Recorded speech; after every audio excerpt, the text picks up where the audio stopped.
show you how to make yogurt, the set yogurt or Greek style yogurt, from a starter of yogurt. And we're going to use milk to turn that milk into the Greek style yogurt. First of all, you'll need a measuring jug. This one measures up to 2 litres, again depends how much you're making.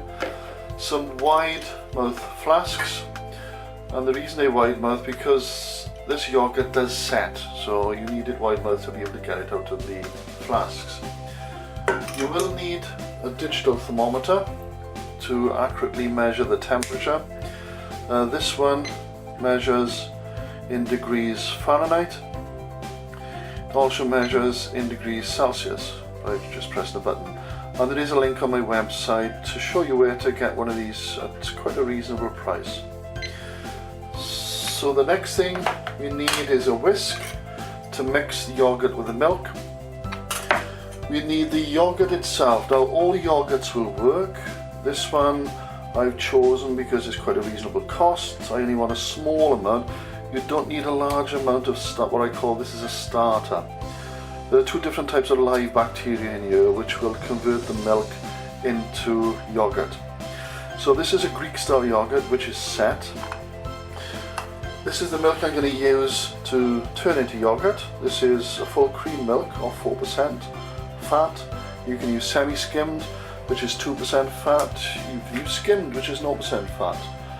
Again, like with buttermilk, which is in a previous video, I prefer to use 5% fat milk, which is the Channel Islands or Gold Top milk.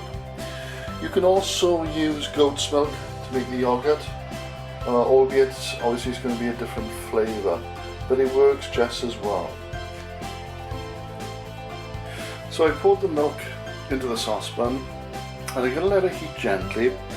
I don't want to bring it up to too much heat too quickly, so nice and slow heat. It's on a minimum setting, and what I'm looking to do, because we're going to make some yogurt this time, but it's the same principle as making cultured buttermilk. You've got to bring the milk up to a temperature of at least 82 degrees Celsius. That's about 180 degrees Fahrenheit. So we'll wait now until that comes up to temperature, then I'll transfer that milk into a jug. So the temperature on there now is showing me 83 degrees Celsius, comes to 84, 85. Now that's high enough temperature, so I'm going to turn off the heat. Now here's the milk I've already heated, and I've put it into a jug, and you can probably see on there it's down to about 75 degrees Celsius. In fact, if I change the scale, we're down to 168 degrees Fahrenheit. I prefer working in Celsius and won't like Fahrenheit. Now, this needs to cool down quite considerably before I add the yogurt culture.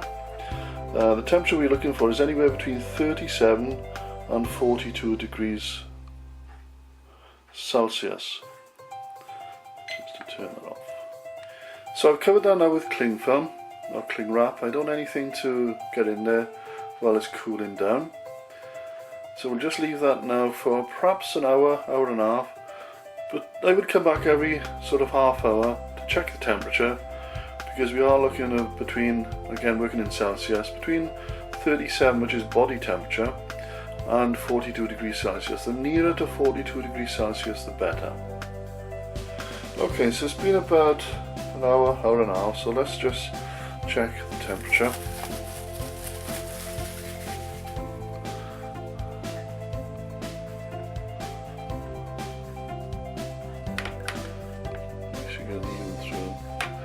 We're on 42.9, 43 degrees Celsius. So we're almost there.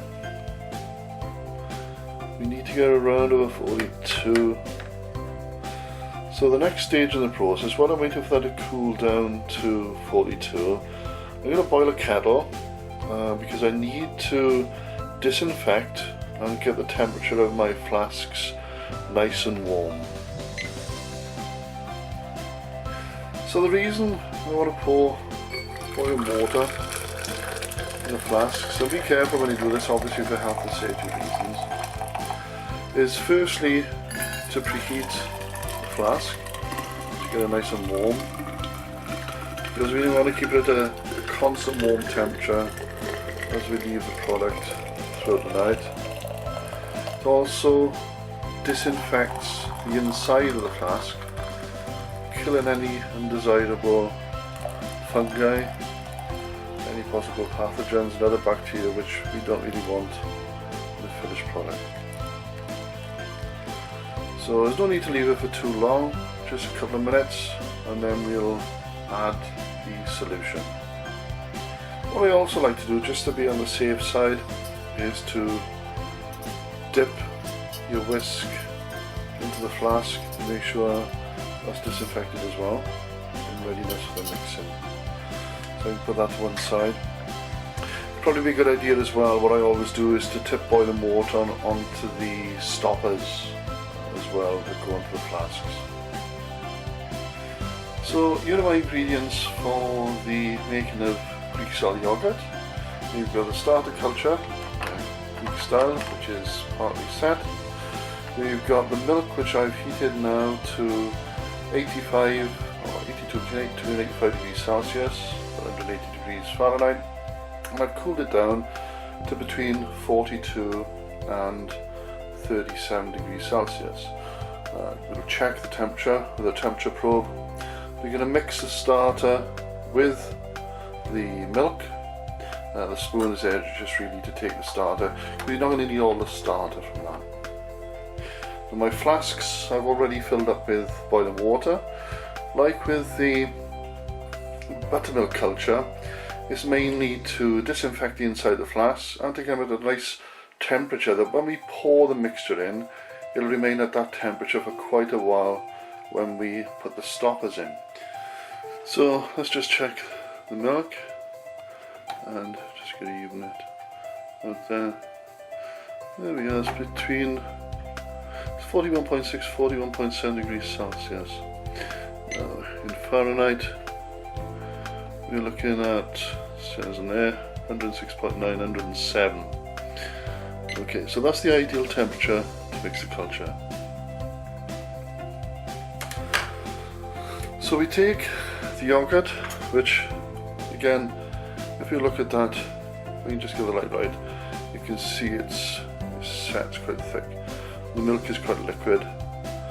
You don't need too much, so I'm just going to use how much was probably a tablespoonful or a heaped dessert spoon. So let's just put it in.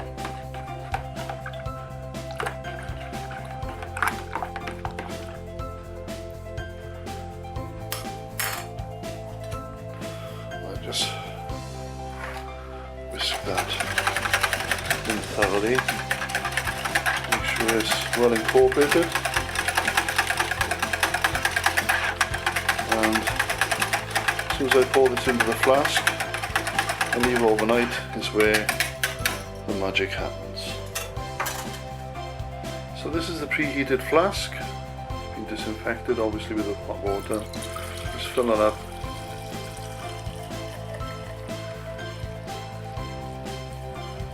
To the rim, and just seal that with the stopper, which again I've put into boiling water. Just seal that up, and what we'll do then is just leave this overnight and come back to it tomorrow morning. So here we are the next day. We've hopefully made some nice set yogurt. So let's open the flask and see what we get.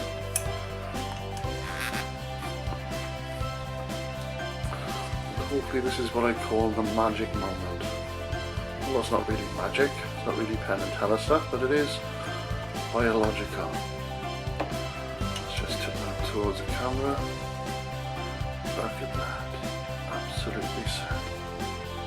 Fantastic. So the next part of the process is to tip it out. No, there's a problem. Now, if you ever come across that, sometimes you can empty it through gravity If that doesn't work, then we need to get what I'm using at the moment is a chopstick. Goes right down to the bottom, turns it around, loosens it. You can see how thick that is now. Absolutely gorgeous.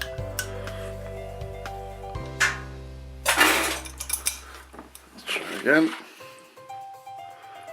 That's better. Look how thick and creamy that is. It comes with one big lump almost.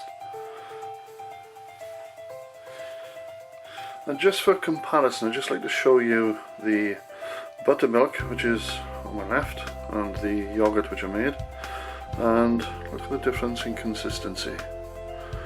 The left one, the buttermilk, is like a very thick cream, and the yogurt on the right, a bit thicker, a bit more texture, almost set. But two beautifully homemade cultured products, the buttermilk and yogurt.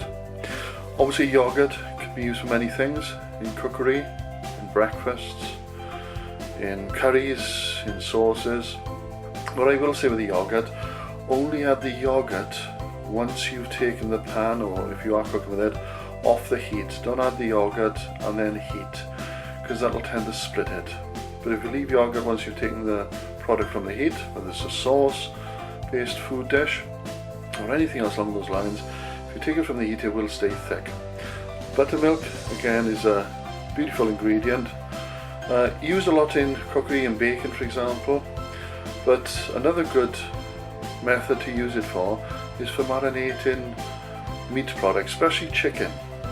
If you marinate chicken in buttermilk overnight and then cook it, it's absolutely succulent. And here's a little tip, again, if you want to make some nice, almost southern fried chicken thighs or chicken drumsticks, marinate in buttermilk overnight, drain off the excess, then put a coating of your favourite dusting powder. Again, I'll probably cover that at a later stage. It's going to be a mixture of flour and other spices. So, enjoy.